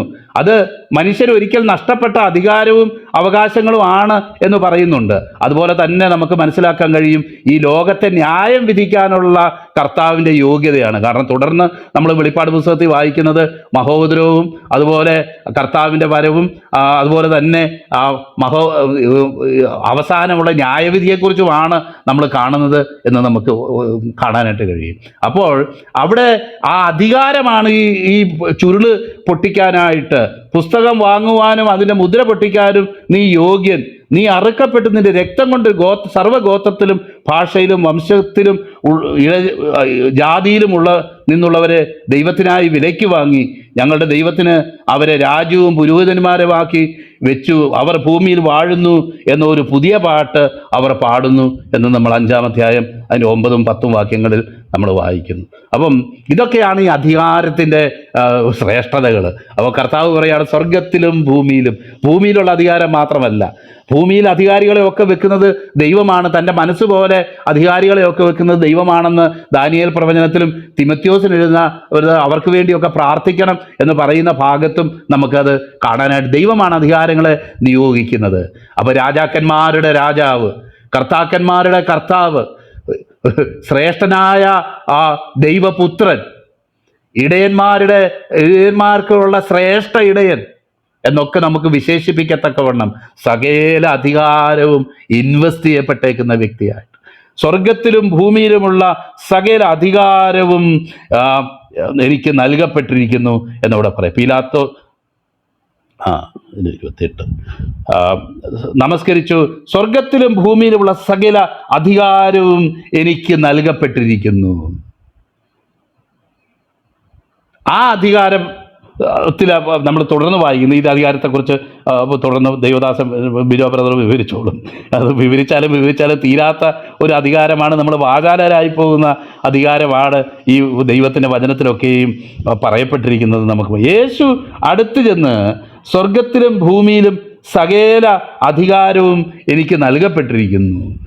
ഈ അധികാരത്തെക്കുറിച്ചൊക്കെ പറയുമ്പം കൊളോസ്യർക്ക് എഴുതുന്ന ലേഖനം 1-ാം അധ്യായത്തിൽ പറഞ്ഞിരിക്കുന്ന ഒരു അധികാരം നമ്മൾ മറന്നു കളയരുത് എന്നുള്ളൊരു അപേക്ഷയാണ് എനിക്കുള്ളത്. കാരണം അദ്ദേഹം സകലത്തിലും മുമ്പനായി തീരേണ്ടതിന്, സകലത്തിലും ഒന്നാമനായി തീരേണ്ടതിന് എന്ന് പറഞ്ഞ് സൃഷ്ടിയിൽ കർത്താവിനുള്ള ആ പ്രാധാന്യം, പ്രീഎമിനൻസ് എത്രമാത്രമാണെന്ന് അതിൻ്റെ 1-ാം അധ്യായത്തിലെ 14-ാം വാക്യം തൊട്ട് വായിക്കുമ്പോൾ, സകല സൃഷ്ടിക്കും ആദ്യജാതനും എന്ന് പറയുന്നത് കൊണ്ട് ആദ്യം സൃഷ്ടിക്കപ്പെട്ട ആളെന്നുള്ളതല്ല, ദൈവത്തിൻ്റെ സകലത്തിനും അവകാശി എന്നുള്ള നിലയിലാണ് എന്നുള്ളത് നമ്മൾ ഇതിനു മുന്നേ തന്നെ പറഞ്ഞിട്ടുള്ള കാര്യമാണ്. എന്നാൽ സകലത്തിനും താൻ മുമ്പനാകേണ്ടതിന് അവൻ ആരംഭവും മരിച്ചവരുടെ നിന്ന് ആദ്യനായി എഴുന്നേറ്റവനും ആകുന്നു. അവനിൽ സർവസമ്പൂർണത വസിപ്പാൻ അവൻ ക്രൂശിൽ ചൊരിഞ്ഞ രക്തം കൊണ്ട് സമാധാനമുണ്ടാക്കി. സ്വർഗത്തിലുള്ളതും ഭൂമിയിലുള്ളതും സകലത്തെയും അവനെ കൊണ്ട് നിരപ്പിപ്പാനും പിതാവിന് പ്രസാദം തോന്നി. പ്രിയപ്പെട്ടവരെ, അധികാരം എന്ന് പറയുമ്പം കണ്ണിച്ചോരയില്ലാത്ത, അല്ലെങ്കിൽ ഈ ലോകത്തിലുള്ള ചില അധിപതികളും അധികാരികളും കാണിക്കുന്ന അവരുടെ പവർ കൊണ്ടുള്ള അധികാരം മാത്രം എന്നല്ല അവിടെ ഉദ്ദേശിച്ചേക്കുന്നത്. നമുക്കറിയാം, അവൻ സകലത്തിലും മുമ്പരാകേണ്ടതിന് ക്രൂശിൽ ചൊരിഞ്ഞ രക്തം കൊണ്ട് അവൻ സമാധാനമുണ്ടാക്കി. തൻ്റെ സ്വരൂപത്തിന് സാദൃശ്യത്തിന് സൃഷ്ടിക്കപ്പെട്ട മനുഷ്യൻ പാപത്തിൽ വീണുപോയപ്പോൾ അവനെ സ്നേഹിച്ച് അവന് വേണ്ടി തന്നെത്താൻ താഴ്ത്തി ക്രൂശിലെ മരണത്തോളം അനുസരണമുള്ളവനായി തീർന്നു. ദൈവത്തിൻ്റെ ശക്തിക്ക് മാത്രമല്ല, ദൈവത്തിൻ്റെ സ്നേഹത്തിനും ഒരു അപവാദം ഉണ്ടാകാതെ വണ്ണം, അല്ലെങ്കിൽ ദൈവത്തിൻ്റെ സ്നേഹത്തിന് വീണ്ടെടുക്കാൻ കഴിയാത്തവരല്ല ഈ നഷ്ടപ്പെട്ടു പോയവരെന്ന് വെളിപ്പെടുത്തത്തക്ക വണ്ണം താൻ അവർക്ക് വേണ്ടി ഏൽപ്പിച്ചു കൊടുത്ത് എല്ലാ നിലയിലും അവൻ ആ അധികാരമുള്ളവനായിട്ട്, സ്നേഹമുള്ളവനായിട്ട്. അതൊക്കെ മാനുഷികമായ വാക്കുകളിൽ നമുക്ക് വിവരിക്കാനായിട്ട് പ്രയാസമാണ്. അതുപോലെ അവനിൽ ആ സർവസമ്പൂർണത വസിക്കുന്ന ദൈവമാണ് എന്നുള്ള നിലയിൽ, കർത്താവാണെന്നുള്ള നിലയിൽ നമുക്ക് അവിടെ വായിക്കാനായിട്ട് കഴിയും. സമയം കുറവുകൊണ്ട് മാത്രമായി ഇങ്ങനെ ഓടിച്ചു പോകുന്നത്. ഇവിടെയൊക്കെ നിന്ന് പ്രസംഗിക്കണം എന്നൊക്കെ എനിക്ക് ആഗ്രഹമുണ്ട്. നോക്കിയാട്ടെ, സകല അധികാരവും എനിക്ക് നൽകപ്പെട്ടിരിക്കുന്നു എന്നവിടെ പറഞ്ഞേക്ക്. എന്നിട്ട് പറയുക, ആകയാൽ നിങ്ങൾ പുറപ്പെടണം. ഗോ. ഇന്നലെ നമ്മൾ കണ്ടു, ഗോ. ആകയാൽ നിങ്ങൾ പുറപ്പെട്ട് പിതാവിൻ്റെയും പുത്രൻ്റെയും പരിശുദ്ധാത്മാവിൻ്റെയും നാമത്തിൽ സ്നാനം കഴിപ്പിച്ചും ഞാൻ നിങ്ങളോട് കൽപ്പിച്ചതൊക്കെയും പ്രമാണിപ്പാൻ തക്കവണ്ണം ഉപദേശിച്ചും കൊണ്ട്. നമുക്ക് അത് ഞാൻ ഇംഗ്ലീഷിലെടുത്ത് വായിക്കാം. ഞാൻ വായിക്കുന്ന വേർഷൻ എന്ന് പറയുന്നത് NIV ആണ്. ഞാൻ സാധാരണ NIV ഉപയോഗിക്കുന്നത്, KJV ഉണ്ട് ഇവിടെ. Then the 11 disciples went to Galilee, to the mountain where Jesus had told them to go. When they saw him, they worshipped him, but some doubted. Then Jesus came to them and said, all authority in heaven and on earth has been given to me. Therefore go and make disciples of all nations, baptizing them in the name of the Father, Son, and of the Holy Spirit, and teaching them to obey everything I have commanded you. And surely I am with you always to the end of the age. വളരെ പ്രധാനപ്പെട്ട ചില കാര്യങ്ങളാണ്. അപ്പം അത് എന്തിനാ English വായിച്ചതെന്ന് പറഞ്ഞാൽ, മലയാളത്തിൽ വായിക്കുമ്പം പെട്ടെന്ന് നമുക്ക് ആദ്യം സ്നാനപ്പെടുത്തിക്കൊണ്ട് എന്നുള്ള കാര്യം നമുക്ക് അവിടെ കാണാനായിട്ട് കഴിയും. എന്നാൽ നമുക്കിവിടെ കാണാം, അവിടുത്തെ പ്രധാനപ്പെട്ട കാര്യമെന്ന് പറയുന്നത് go and make disciples of all Nations എന്നുള്ളതാണ് പറഞ്ഞേക്കുന്നത്. അപ്പം ഈ സുവിശേഷം ഇന്ന് പ്രസംഗിക്കുന്നുണ്ട്. സുവിശേഷം ലോകത്തിൻ്റെ പല സ്ഥലങ്ങളിലേക്കും പ്രസംഗിക്കപ്പെടുന്നുണ്ട്. നമ്മുടെ ഈ കാലഘട്ടത്തിലുള്ളതിനേക്കാളും ഒരു ഇവാഞ്ചലിക്കലായിട്ടുള്ള എംഫസൈസ് കൂടുതലുള്ളൊരു കാലത്തായിരുന്നു നമ്മൾ ഇതിനു മുന്നേ ഉള്ള നൂറ്റാണ്ടെന്ന് നമുക്ക് മനസ്സിലാക്കാൻ കഴിയും. 18-ാം നൂറ്റാണ്ട്, 19-ാം നൂറ്റാണ്ട്, 20-ാം നൂറ്റാണ്ടിലൊക്കെ ദൈവത്തിന് വേണ്ടി സമർപ്പിക്കുകയും ദൈവസന്നിധി രൂപാന്തരപ്പെടുകയും ലോകത്തിൻ്റെ റിമോട്ടായിട്ട് അന്ന് അറിയപ്പെട്ടിരിക്കുന്ന സ്ഥലങ്ങളിലേക്ക് കടന്നുപോയ വിശുദ്ധന്മാരുടെയൊക്കെ പേരുകളും അവരുടെ ജീവിതവും അവരുടെ അനുഭവങ്ങളും ഒക്കെ നമ്മളെ രോമാഞ്ചം കൊള്ളിക്കുന്ന അനുഭവങ്ങളാണ്. അങ്ങനെ കർത്താവിന് വേണ്ടി രക്തസാക്ഷികളായിട്ട് തീർന്നിട്ടുള്ളവരും ഇന്നും തീർന്നുകൊണ്ടിരിക്കുന്നവരും ഒക്കെ ഉണ്ട് എന്ന് നമുക്ക് മനസ്സിലാക്കാനായിട്ട് കഴിയും. പലപ്പോഴും പണ്ടൊരു വിശുദ്ധൻ പറഞ്ഞ, ഒരു ദൈവദാസൻ പറഞ്ഞ ഒരു വാക്കാണ് ഞാൻ പറയാൻ ആഗ്രഹിക്കുന്നത്. അത് പറയാനുള്ള യോഗ്യതയുണ്ടോ എന്നുള്ളത് എനിക്ക് തന്നെ സംശയമാണ്. എന്നാലും അയോഗ്യൻ എന്നുള്ള നിലയ്ക്ക് അത് പറയുക എന്ന് ആദ്യമേ ഞാൻ പ്രസ്താവിക്കട്ടെ. പള്ളിയുടെ മണി അടിച്ച് കേൾക്കുന്ന ഒരു സ്ഥലത്ത് താമസിക്കുന്നതിനേക്കാൾ, അങ്ങനെ ഒരു സുവിശേഷ വേല ചെയ്യുന്നതിനേക്കാളും നരകത്തിൻ്റെ പടിവാതിൽക്കൽ ഒരു കുടില് കെട്ടി അവിടെ കർത്താവിൻ്റെ വചനം അറിയിക്കാൻ ഞാൻ ആഗ്രഹിക്കുന്നു എന്ന് പറഞ്ഞ ഒരു ഞാൻ അദ്ദേഹത്തിൻ്റെ പേര് ഞാൻ പറഞ്ഞു, ഇനി CT സ്റ്റഡാണോ അതുപോലുള്ള ഏതോ ദൈവദാസനാണോ എന്ന് എനിക്കറിയത്തില്ല.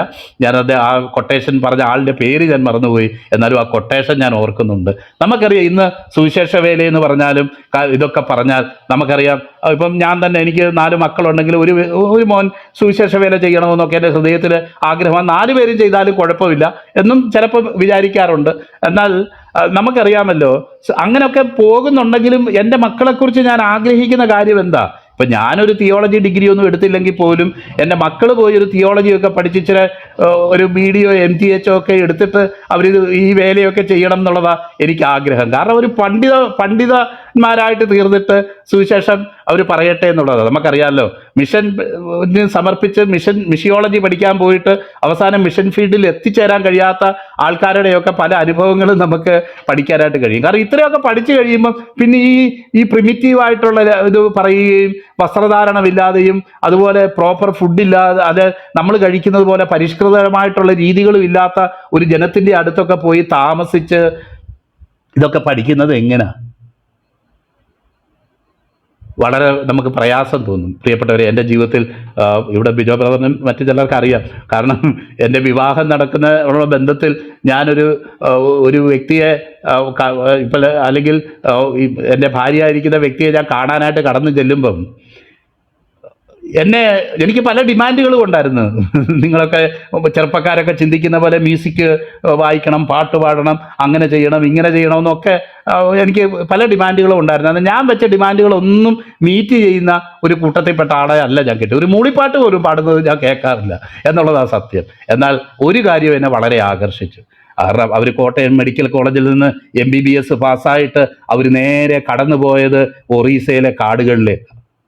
അവിടെ താമസിച്ച് വേല ചെയ്യുന്ന ഒരു ഡോക്ടറുടെ അടുത്തേക്ക് പോയി അവിടെയുള്ള ആ ട്രൈബൽസിൻ്റെ ലാംഗ്വേജ് പഠിച്ച് അവിടെ കുറേ നാൾ കർത്താവിനെ സാക്ഷിക്കാനും വേല ചെയ്യാനുമായിട്ട് ഇടയായത്. അപ്പം എൻ്റെ ഹൃദയത്തിൽ പറഞ്ഞു, ഇത് കർത്താവിന് വേണ്ടി ഹൃദയമുള്ള ഒരു പെൺകുട്ടിയാ, ഇതാണ് ദൈവം എനിക്ക് വേണ്ടി വെച്ചിരിക്കുന്ന വ്യക്തി എന്ന് അപ്പം തന്നെ ഹൃദയത്തിൽ ദൈവം ഇടപെടുകയും അത് പല പ്രതിസന്ധികളും പല തടസ്സങ്ങളും പല ചേരുചേരായ്മകളും ഒക്കെ ഉണ്ടായി എങ്കിലും അതിനേക്കാളൊക്കെ ഉപരിയായിട്ട് കർത്താവിനെ സ്നേഹിക്കുകയും കർത്താവിന് വേണ്ടി ഹൃദയം കൊടുക്കുകയും ചെയ്യുന്ന ഒരു വ്യക്തി എന്നുള്ളത്, ജീവിതത്തിൽ കർത്താവിന് പ്രാധാന്യം കൊടുക്കുന്ന ഒരു വ്യക്തി എന്നുള്ളതാണ് ആ തീരുമാനത്തിൽ എന്നെ ഏറ്റവും സ്വാധീനിച്ചതായിട്ടുള്ള ഒരു ഫാക്ടർ എന്ന് ഞാൻ പറയാനായിട്ട് ഞാൻ ആഗ്രഹിക്കുക.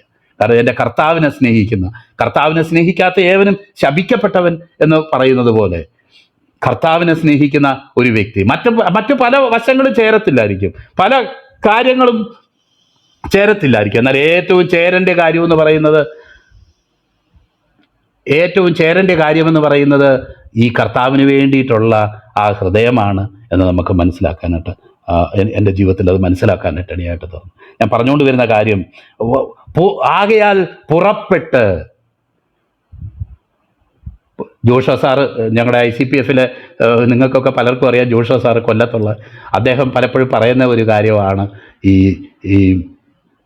ഞാനിവിടെ ഇതിനു മുന്നേ പറഞ്ഞിട്ടുണ്ട്, information leads to interaction and interaction leads to involvement. അപ്പം നമുക്കറിയാം, ഇന്ന് ലോകത്ത് സുവിശേഷീകരിക്കപ്പെട്ടിട്ടില്ലാത്ത എത്രയോ സ്ഥലങ്ങളെ കുറിച്ചൊക്കെ നമുക്ക് ഉണ്ട്. നമ്മുടെ പലപ്പോഴും ക്രിസ്ത്യൻ വേൾഡ് എന്ന് പറയുന്നത് നമ്മളും നമ്മുടെ ഇട്ടാവട്ടത്തുള്ള ഒരു സഭയും കുറച്ച് കാര്യങ്ങളും എന്നുള്ളതിനേക്കാൾ ഉപരിയായിട്ട് നമ്മുടെ കാഴ്ചപ്പാടൊന്നും അങ്ങനെ വികസിക്കാറില്ല. നമ്മുടെ ജോർജ് പാസ്റ്റർ വന്നിട്ടുണ്ട്. പാസ്റ്റർ സമയമുണ്ടെങ്കിൽ വാ, അദ്ദേഹം ഒരു നോർത്ത് ഇന്ത്യയിലൊക്കെ വേല ചെയ്യുന്ന ആളാണ്.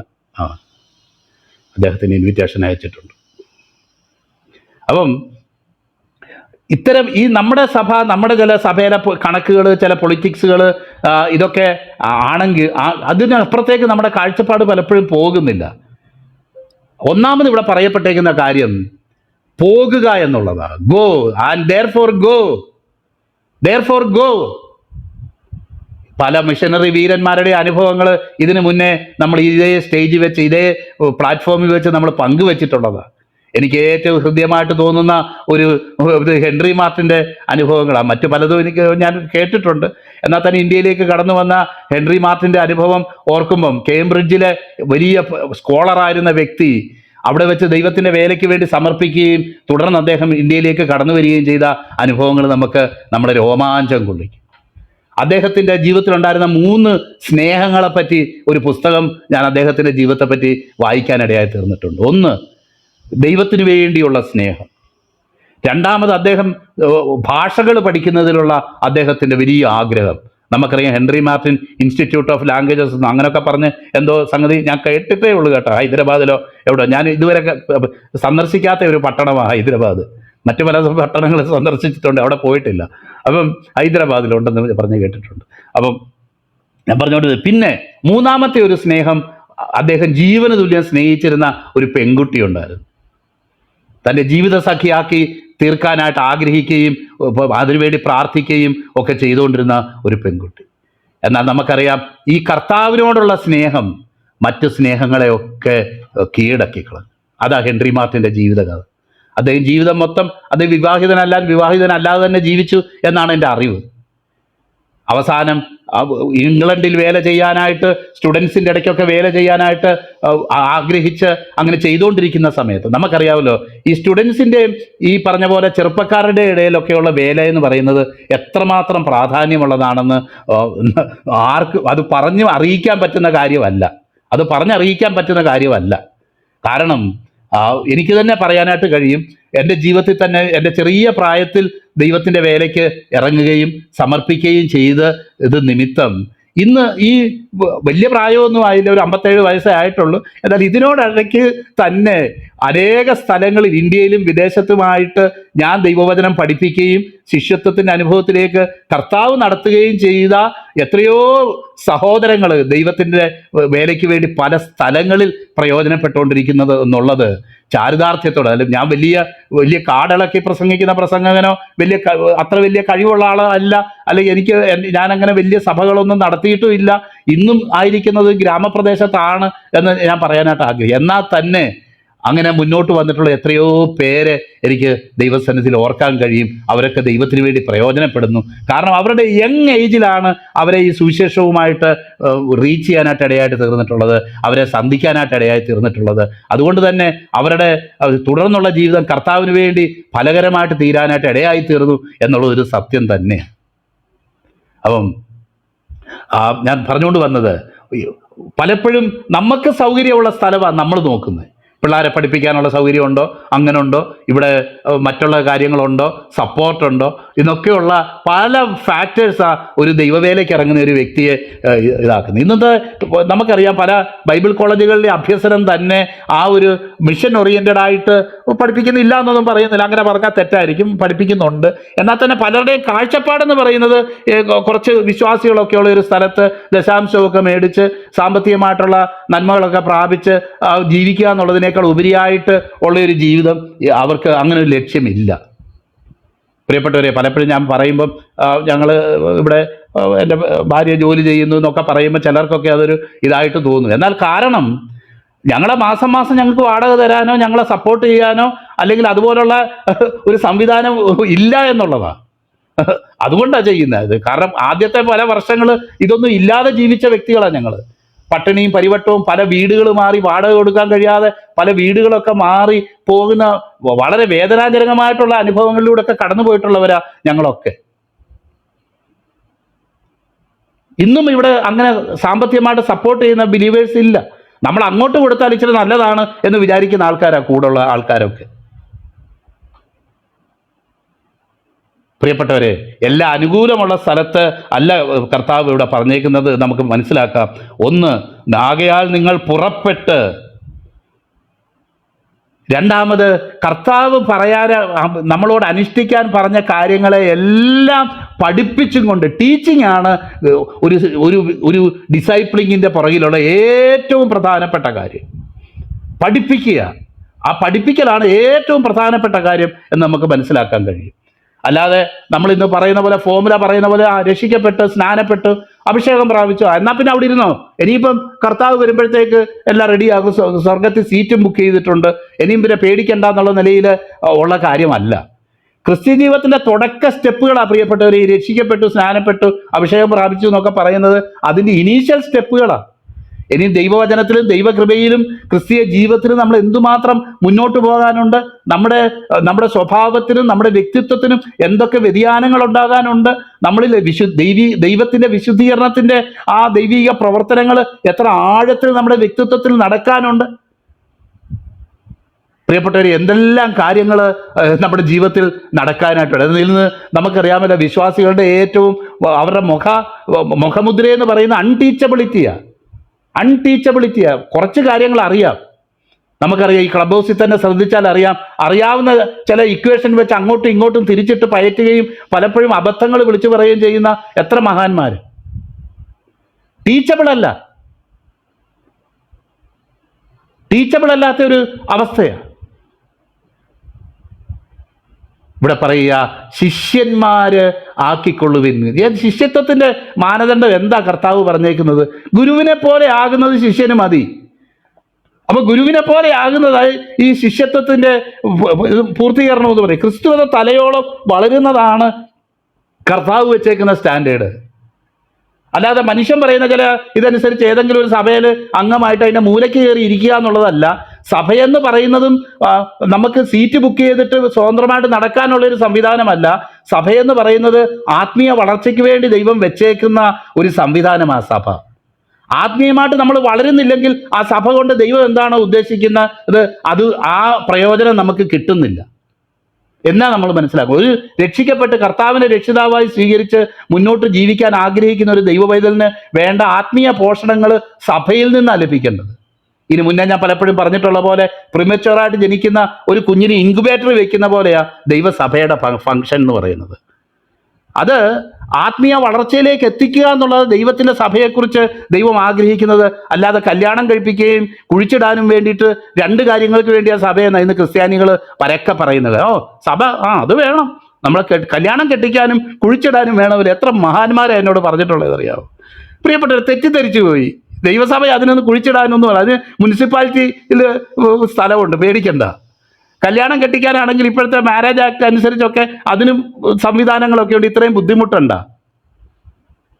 ആത്മീയ വളർച്ചയാ പ്രിയപ്പെട്ടവരെ ക്രിസ്തീയ സഭകളുണ്ട്. എഫേസ്യർ എഴുതുന്ന ലേഖനം 4-ാം അധ്യായത്തിൽ നമ്മൾ വായിക്കുന്നു, ക്രിസ്തു എന്ന തലയോടും സ്നേഹത്തിൽ സത്യം സംസാരിച്ചുകൊണ്ട് വളരാനായിട്ട് ഇടയായിട്ട് തീരും.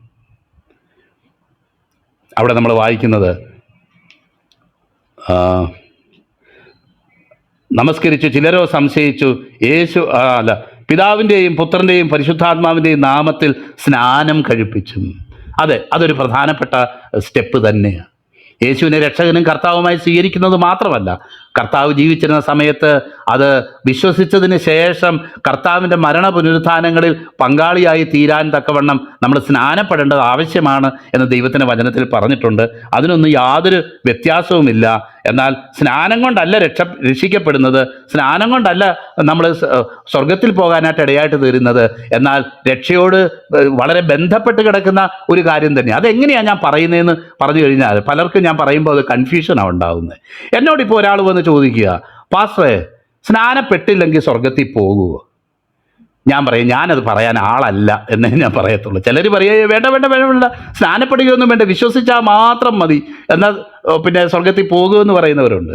എന്നാൽ ഈ വിശ്വാസം എന്ന് പറയുന്നത് ആദ്യം നമ്മൾ കൈപൊക്കി എടുക്കുന്നത് അതിനെ മാത്രമല്ല പ്രിയപ്പെട്ടവരെ. വിശ്വാസം എന്ന് പറയുന്നത് കർത്താവിനെ നമ്മൾ പാപിയാണെന്ന് തിരിച്ചറിയുകയും കർത്താവിനെ രക്ഷകനും കർത്താവുമായിട്ട് സ്വീകരിക്കുകയും അതോടെ അവൻ നമ്മുടെ പാപത്തിൻ്റെ ശിക്ഷയ്ക്ക് വേണ്ടി മാത്രമല്ല പാപത്തിൻ്റെ ശക്തിയിൽ നിന്ന് വിടുവിക്കാനും കൂടെ ആണ് കർത്താവിൻ്റെ മരണം. അതിനുവേണ്ടി അവൻ നമ്മുടെ പഴയ മനുഷ്യനെ ക്രൂശിൽ വഹിച്ചു എന്ന് ഗ്രഹിക്കുന്ന ഒരു ദൈവത്തിൻ്റെ പൈതലാണ് സ്നാനജലത്തിലേക്ക് കർത്താവെ ഞാൻ അവനോടുകൂടെ മരിച്ചു, ഇനി ജീവിക്കുന്നത് ഞാനല്ല ക്രിസ്തു അത്രേ എന്നിൽ ജീവിക്കുന്നത്, പാപസംബന്ധമായിട്ട് മരിച്ച ഞാൻ ഇനി അതിൽ ജീവിക്കുന്നത് എങ്ങനെ എന്നുള്ള തീരുമാനത്തോടുകൂടെ ആ കർത്താവിനെ ജലത്തിൽ സാക്ഷിക്കാനായിട്ട് മുന്നോട്ട് പോകുന്നത്.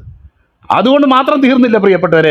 കർത്താവിൻ്റെ വരവ് വരെ കർത്താവിനെ പോലെ അവൻ വിശുദ്ധനായിരിക്കുന്ന പോലെ വിശുദ്ധനായിട്ട് തീരാനും അവൻ്റെ തലയോളം വളരുവാനും അവൻ്റെ സ്വരൂപത്തോട് അനുരൂപരായി തീരാനും തക്കവണ്ണമാണ് നമ്മുടെ മുന്നിൽ വെച്ചിരിക്കുന്ന ടാർഗറ്റ് എന്നുള്ളത് നമ്മൾ ഗ്രഹിക്കണം. അപ്പം ഇതൊക്കെ ഈ വിശ്വാസത്തിൻ്റെ ഈ പാക്കേജിൻ്റെ ഉള്ളിൽ വന്നു കഴിഞ്ഞു പ്രിയപ്പെട്ടവരെ. അല്ലാതെ ആദ്യം കൈവെക്കുന്നത് മാത്രമാണ് വിശ്വാസം, ബാക്കിയൊന്നും വിശ്വാസം അല്ല എന്ന് വചനത്തിലെങ്ങും പറഞ്ഞിട്ടില്ല. പിന്നെ എങ്ങനെയാണ് ഇത് പറയുന്നത്? അപ്പം ഞാൻ സാധാരണഗതി പറയുന്നത് ഇതാ പ്രിയപ്പെട്ടവരെ, പോസിറ്റീവായിട്ട് നീ മാനസാന്തരപ്പെടണമെന്നും രക്ഷിക്കപ്പെടണമെന്നും സ്നാനപ്പെടണമെന്നും വിശുദ്ധിയോടെ കർത്താവിന് വേണ്ടി വിശുദ്ധിയോടെ അവൻ്റെ വരവിന് വേണ്ടി ഒരുങ്ങണമെന്നും വചനത്തിൽ പറഞ്ഞിട്ടുണ്ട്. ഇത് പോസിറ്റീവായിട്ട് പറഞ്ഞേക്കുന്ന. ഇതിൽ ചില കാര്യങ്ങൾ ചെയ്യാത്തത് കൊണ്ട് നിനക്ക് എന്നാ പറ്റുമെന്ന് വചനത്തിൽ എഴുതിയിട്ടില്ലല്ലോ. പോസിറ്റീവായിട്ട് അവർ ഒരു പാപിയാണെന്നും കർത്താവിലൂടെ അല്ലാതെ രക്ഷയില്ല എന്നും ഗ്രഹിച്ച ഒരു ദൈവത്തിൻ്റെ പൈതൽ അത് സഭാ വ്യത്യാസങ്ങൾ നമുക്കറിയാലോ. സ്വർഗത്തിൽ ചെന്ന് കഴിയുമ്പോൾ അവിടെ കത്തോലിക്കരും യാക്കോബക്കാരും ഈ പറഞ്ഞ പോലെ ബെന്തക്കോസുകാർക്കും ഒന്നും സെപ്പറേറ്റ് സെഷനൊന്നും ഇല്ല. അവിടെ ചെന്ന് കഴിയുമ്പം അവൻ്റെ വചനം അനുസരിച്ചവർക്കും വചനപ്രകാരം ജീവിച്ചവർക്കുമാണ് അവിടെയുള്ള അംഗീകാരം എന്നുള്ളത് നമുക്കറിയാമല്ലോ. അങ്ങനെയാണെങ്കിൽ അവിടെ ചെന്ന് കഴിയുമ്പം കർത്താവെ ഞങ്ങൾ കൈവൊക്കെയായിരുന്നു, പിന്നെ അതിനുശേഷം ഒന്നും ചെയ്തില്ല, കാരണം ഞങ്ങളുടെ സഭ അത് പഠിപ്പിക്കുന്നില്ലായിരുന്നു, അതുകൊണ്ട് ഞങ്ങൾ ചെയ്തില്ല, അതൊക്കെ പെന്തിക്കോസുകാരുടെ തന്ത്രമാണെന്നാണ് വിചാരിച്ചത് എന്നൊക്കെയാ പറയുന്നത്. എന്നൊക്കെയാ പറയാൻ പോകുന്നതെങ്കിൽ അത് അംഗീകരിക്കപ്പെടുമോ? അവിടെ എപ്പോഴും ഞാൻ അതുകൊണ്ട് ഒരിക്കലും സ്നാനപ്പെട്ടില്ലെങ്കിൽ സ്വർഗത്തിൽ പോകുമോ എന്നുള്ളതിന് ഞാൻ എന്ത് ചെയ്യാറില്ല, മറുപടി കൊടുക്കാറില്ല. കാരണം എന്നോട് അതിന് മറുപടി പറഞ്ഞിട്ടില്ല. പെടണം എന്ന് എന്നോട് പ്രസംഗിക്കാനും പഠിപ്പിക്കാനും പറഞ്ഞേക്കുന്നത്, സ്നാനപ്പെടണമെന്നാണ് പറഞ്ഞേക്കുന്നത്. അത് ഞാൻ പഠിപ്പിക്കുകയും ചെയ്യും. എന്നിട്ട് ആരെങ്കിലും ചോദിക്കുക സ്നാനം കൊണ്ടാണോ രക്ഷിക്കുക? അങ്ങനെയൊന്നും ഞാൻ പറയത്തില്ല. വിശ്വാസം എന്നുള്ള ഒരു ദൈവവ്യവസ്ഥയല്ലാതെ രക്ഷ, അല്ലെങ്കിൽ ആ രക്ഷയോ ക്രിസ്തീയ ജീവിതമോ എല്ലാം വിശ്വാസത്തിൽ അധിഷ്ഠിതമാണ്. നമ്മളീ പറയുന്ന സ്നാനമാണെങ്കിലും അല്ലെങ്കിൽ മറ്റേതെങ്കിലും കാര്യമാണെങ്കിലും വിശ്വാസത്തിൻ്റെ പ്രതിഫലനം എന്നോണമാണ് നമ്മുടെ ജീവിതത്തിൽ നിന്ന് അത് വരുന്നത്. ഒരിക്കലും അത് പ്രവൃത്തി കൊണ്ടുള്ള രക്ഷയല്ല എന്ന് ഞാൻ പറയാനും ആഗ്രഹിക്കുക. എന്നാൽ നാം സൽപ്രവർത്തികൾക്കായിട്ട് അവൻ്റെ കൈപ്പണിയായി സൃഷ്ടിക്കപ്പെട്ടവരാകുന്നു എന്ന് ദൈവത്തിൻ്റെ വചനത്തിൽ പറഞ്ഞിട്ടുമുണ്ട്. സമയം പോയി. ഭൂമി അതെ, നിങ്ങളോട് കൽപ്പിച്ചതൊക്കെയും പ്രമാണിപ്പാൻ തക്കോണം ഉപദേശിച്ചുകൊണ്ട്, ടീച്ചിങ് ഓൾറെഡി പറഞ്ഞു, സകല ജാതികളെയും ശിഷ്യരാക്കിക്കൊള്ളു, ഞാൻ ലോകാവസാനത്തോളം എല്ലാ നാളും നിങ്ങളോടുകൂടെയുണ്ട്. പ്രിയപ്പെട്ടവരെ, ഇത് പറയുമ്പം വളരെ ഹൃദയ തകർച്ചയോടെ ഞാൻ പറയുക. ഞാൻ ഇത് കേട്ടപ്പം ബില്ലി ഗ്രഹാം പ്രസംഗിച്ച ഒരു കാര്യം കേൾക്കാനായിട്ട് ഇടയായിട്ട് തീർന്നു. ഡേവിഡ് ലിവിങ്സ്റ്റൻ്റെ കാര്യം കേൾക്കാനായിട്ട്. ഡേവിഡ് ലിവിങ്സ്റ്റൺ അദ്ദേഹത്തിൻ്റെ ജീവിതത്തിലെ ഒരു അനുഭവം പറഞ്ഞിട്ടുള്ളത്, കണ്ടാലും ഞാൻ അവസാനത്തോളം നിങ്ങളോടുകൂടെ ഉണ്ട് എന്ന് പറഞ്ഞിരിക്കുന്ന ദൈവവചന നിമിത്തമാണ് ഞാൻ ആഫ്രിക്കയിലേക്ക് പോകാനിടയായി തീർന്നത്. എന്നെ ഏറ്റവും അദ്ദേഹം ആഫ്രിക്കയിൽ പോയിട്ട് തിരിച്ച് പിന്നെ ഇംഗ്ലണ്ടിൽ വന്നപ്പം പറയാനിടയായി തീർന്നു, കണ്ടാലും ലോകാവസാനത്തോളവും ഞാൻ നിങ്ങളോടുകൂടെ ഉണ്ട് എന്ന് പറഞ്ഞതുകൊണ്ടാണ് ആരുമില്ലാത്ത ആഫ്രിക്കൻ കാടുകളിലേക്ക് ഞാൻ പോകാനിടയായത്. ഇന്നും എന്നെ ധൈര്യപ്പെടുത്തുന്ന കാര്യം, നമുക്കറിയാമല്ലോ, നമ്മൾ ഈ ദൂരയാത്രയൊക്കെ ചെയ്യുമ്പോൾ പരിചയമുള്ള ആരെങ്കിലും കൂടെ ഉണ്ടെങ്കിൽ എന്തൊരു സുഖമാണ്. അപ്പം ഇവിടെ പറയുക, എന്നോട് കൂടെ വരുന്നു എന്ന് പറഞ്ഞ ഈ സാന്നിധ്യത്തിൻ്റെ ആ വാഗ്ദത്ത നിമിത്തമാണ് ഞാൻ എന്ത് ചെയ്തേക്കുന്നത്, ഞാൻ പോയത്. അതുപോലെ തന്നെ ബില്ലി ഗ്രഹാം പറഞ്ഞ ഒരു വാക്ക്, അത് പറഞ്ഞതായിട്ട് കേട്ടത്, എനിക്ക് മുമ്പുള്ള തലമുറക്കാരോട് സുവിശേഷം പ്രസംഗിക്കാൻ എനിക്ക് കഴിയത്തില്ല, എനിക്ക് ശേഷമുള്ള തലമുറക്കാരോടും എനിക്ക് സുവിശേഷം പ്രസംഗിക്കാൻ കഴിയത്തില്ല. എന്നാൽ എനിക്ക് ഒന്ന് ചെയ്യാൻ കഴിയും, എൻ്റെ ഈ തലമുറയിൽ എനിക്ക് എൻ്റെ തലമുറയോട് സുവിശേഷം പ്രസംഗിക്കാനായിട്ട് എനിക്ക് കഴിയും. അത്രേ ദൈവം എന്നെക്കുറിച്ച് ആഗ്രഹിക്കുന്നുള്ളൂ. അതിനെക്കുറിച്ച് മാത്രമേ എനിക്ക് ഭാരമുള്ളൂ എന്നുള്ള നിലയിൽ, ഭാരമുള്ളൂ എന്ന് പറഞ്ഞാൽ വേറെ എന്തിനും ഭാരമില്ല എന്നല്ല പറഞ്ഞതിൻ്റെ അർത്ഥം, പ്രായോഗികമായിട്ട് അദ്ദേഹം പറഞ്ഞത്. നമുക്ക് ഇന്ന് ചെയ്യാൻ എന്താ കഴിയും? കഴിഞ്ഞ കാലത്ത് ചെയ്യാൻ കഴിയാത്തതിനെപ്പറ്റി ദുഃഖിച്ചിട്ട് കാര്യമില്ല. ഇനിയും അടുത്ത തലമുറ എന്നാ ചെയ്യും എന്ന് ചിന്തിച്ചിട്ടും കാര്യമില്ല. എന്നാൽ കർത്താവെ, ഞാൻ ഈ ജീവിക്കുന്ന തലമുറയിൽ കഴിവിൻ്റെ പരമാവധി ആൾക്കാരോട് അവിടുത്തെ സുവിശേഷം അറിയിക്കാനായിട്ട് ഞാൻ ആഗ്രഹിക്കുന്നു. അതിനുള്ള മുഖാന്തരം തുറക്കണമേ എന്ന് നമുക്ക് ഈ ദിവസങ്ങളിൽ പ്രാർത്ഥിക്കും. നമുക്കറിയാമല്ലോ, പലപ്പോഴും ഞാൻ ഇതിനു മുന്നേ പറഞ്ഞിട്ടുണ്ട്, ഇപ്പം നമ്മുടെ കൂടെ ഇരിക്കുന്ന ബിജോ ബ്രദർ ചെറിയ പ്രായത്തിൽ, എനിക്ക് 10-20 വയസ്സ് പ്രായത്തിൽ അദ്ദേഹം ഹാർഡ്വെയർ പഠിക്കാനായിട്ട് ഞാൻ താമസിക്കുന്ന പട്ടണത്തിൽ വന്നതാണ്. അദ്ദേഹത്തോട് പറഞ്ഞ്, മോനെ, നീ എല്ലാ ദിവസവും ദൂരയാത്ര ചെയ്ത് പോകണ്ട, നീ എൻ്റെ റൂമിൽ നിന്ന് വന്ന് താമസിച്ചോ, നമുക്ക് ഒരുമിച്ച് താമസിക്കുകയും നിനക്ക് പോയി പഠിക്കുകയും ചെയ്യാം എന്ന് പറഞ്ഞ് ഒരു വ്യക്തിയാണ്. ഇന്ന് ഹരിയാനയുടെ പ്രദേശത്ത് കർത്താവിൻ്റെ വേല ചെയ്യുകയാണ്. പലര്, ഞങ്ങൾ രണ്ടുപേരും കൂടെ ഒരുമിച്ച് വേല ചെയ്തുകൊണ്ടിരിക്കുന്ന സമയത്താണ് സിഖ് സമുദായത്തിൽ നിന്നൊരു വ്യക്തി രക്ഷിക്കപ്പെട്ട് അദ്ദേഹം സ്നാനപ്പെട്ട് ഞങ്ങളുടെ കൂട്ടായ്മയുടെ ഭാഗമായിട്ട് തീരാനായിട്ട് ഇടയായത്. ഇന്ന് ഉത്തരാഖണ്ഡ്, അതുപോലെ നോർത്ത് ഇന്ത്യൻ സംസ്ഥാനങ്ങളിലൊക്കെ പല സ്ഥലത്തും മിഷനറിമാരെ വേലക്കാരെ ആക്കി വേല ചെയ്യുന്ന ഒരു വ്യക്തിയായിട്ട് അദ്ദേഹം തീരുന്ന ഒരു കാഴ്ചയാണ്. ഡൽഹിയിൽ നിന്ന് താമസിക്കുന്ന ഒരു ഡോക്ടറുണ്ട്. ഞങ്ങൾ ഒരു ഡ്രഗ് അഡിക്റ്റായിട്ട് കിടന്ന ഒരു വ്യക്തിയുടെ റൂമിലേക്ക് അവർ ഇങ്ങനെ ആകസ്മികമായിട്ട് കടന്നു ചെന്നതാണ്. എന്നാൽ അത് ഒരു ദൈവത്തിൻ്റെ ദാസനായിട്ട് തീരാനായിട്ട് ഇടവന്നു. അതൊന്നും വലിയ എഫർട്ടൊന്നും എടുത്തതല്ല പ്രിയപ്പെട്ടവരെ. ഞാൻ അടുത്തിരിക്കുന്ന ഒരുത്തനോട് ഒരു കാര്യം പറഞ്ഞു, അത് പിന്നത്തേതിൽ അത് വലിയ അനേകരെ ഇൻഫ്ലുവൻസ് ചെയ്യുന്ന ഒരു വ്യക്തികളായിട്ട് അവർ തീരാനായിട്ടിടയാണ്. ഞാനിപ്പോഴും ഓർക്കുന്നുണ്ട്, ഒരിക്കലും ഒരു പ്രയർ നടത്തിക്കൊണ്ടിരിക്കുമ്പം ഒരു കുന്നിൻ്റെ മീതെ മറ്റുള്ള സ്ഥലത്തെങ്ങും കുഞ്ഞുങ്ങളെ, ഒരു മെഡിക്കൽ കോളേജിൽ പഠിക്കുന്ന വിദ്യാർത്ഥികളുടെ കൂടെ ഇരുന്ന് സുവിശേഷ അല്ലെങ്കിൽ വചനം പഠിപ്പിക്കുന്ന സമയത്ത്, കാരണം വേറെ എങ്ങും സ്ഥലമില്ല, അതുകൊണ്ട് കുന്നിൻ പുറത്ത് കയറി ഇരുന്ന് വചനം പഠിപ്പിച്ചുകൊണ്ടിരിക്കുക. അപ്പോൾ ഒരു മദ്യപനായിട്ടുള്ളൊരു വ്യക്തി അടുത്ത് വന്നിരിക്കാനിടയായി തീർന്നു. ഇതൊക്കെ കഴിഞ്ഞിട്ട് അദ്ദേഹത്തോട് 2 വാക്ക് സുവിശേഷമൊക്കെ പറഞ്ഞിട്ട് പോയി. ഇന്ന് അദ്ദേഹം രക്ഷിക്കപ്പെട്ടു, അദ്ദേഹത്തിന്റെ കുടുംബം രക്ഷിക്കപ്പെട്ടു. ഇന്ന് ബാംഗ്ലൂർ നഗരത്തിൽ എൻ്റെ മകനെ പഠിപ്പിക്കാനായിട്ട് ഞാൻ അവിടെ ചെല്ലുമ്പം ആ സഭയുടെ പാസ്റ്റർ, ഞാൻ ഈ പറഞ്ഞ ഈ വ്യക്തിയുടെ മകനാ അവിടുത്തെ പാസ്റ്റർ. പ്രിയപ്പെട്ടവരെ, സുവിശേഷം നമ്മുടെ ജീവിതത്തിൽ ചെയ്യുന്ന ഓരോരോ അത്ഭുതങ്ങൾ, ഇത് ഇപ്പോൾ ഓർമ്മയുള്ള ചില കാര്യം ഞാൻ പറഞ്ഞതേ ഉള്ളൂ.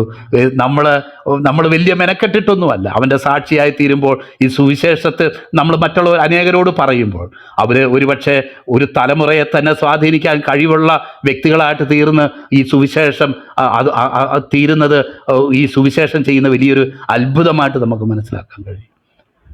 ഇത് സഡൻ ബ്രേക്ക് നേരത്തെ ഇട്ടതാ, ഇതുവരെ വണ്ടി നിന്നില്ല. എന്നാൽ ഇവിടെ വണ്ടി ചവിട്ടി നിർത്തുക. എസ് ജോർജ് പാസ്റ്റർ തുടർന്ന് സംസാരിക്കാനായിട്ട് അപേക്ഷിച്ചുകൊണ്ട് ഞാൻ എൻ്റെ വാക്കുകൾ വിരമിക്കുന്നു.